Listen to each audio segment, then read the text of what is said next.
Elsewhere, Mandera leaders are sending a message of caution to the entire nation and particularly to security officers in the country. Led by Mandera Governor Ali Roba, the leaders say that terror cells within the northeastern region have for the last few weeks been charting into new territory. They have urged the national government as well as county leaders to tighten the fight against terror. This happens as the health secretary affirms that the government will foot the hospital bills of 2 victims of the Mandera bus ambush who are currently admitted at the Kenyatta National Hospital. Mandera County has recently been hard hit by frequent terror attacks that have raised concerns among the area residents and leaders. Within the last 3 weeks, we've had more than 7 terror incidences happening in Mandera. Actually, the first one was an IED explosion in Mandera town where 5 security officers were injured, which was followed by an attack on security vehicle where a security officer was killed, which was followed by an attack on the bus. By grace of Almighty Allah, no injuries were sustained in that attack near Wargadud. It was later followed by 2 incidences, which is an attack on a lorry as well as an attack on the bus where 2 Kenyans lost their lives. And yesterday there was an explosion that killed 2 Al-Shabaab members and injured quite a number that is unknown. And today we've had an attack at a place called Kurkura, which is near Alungu, between Elwak and Lafe, and where we lost 2 police officers and 2 were injured.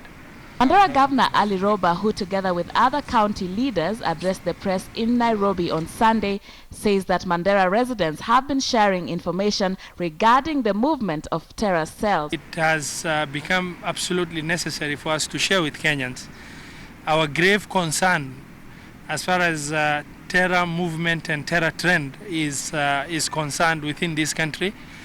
Areas traditionally that in Mandera County never reported incidences of terror are currently getting affected by terror, and there is increased movement of terror cells along our border in an area stretching between 200 and 220 kilometers, meaning that if these issues do not get an upscaled, confrontation by the security team, it's just a matter of time before these issues will be spreading over to other counties from Mandera.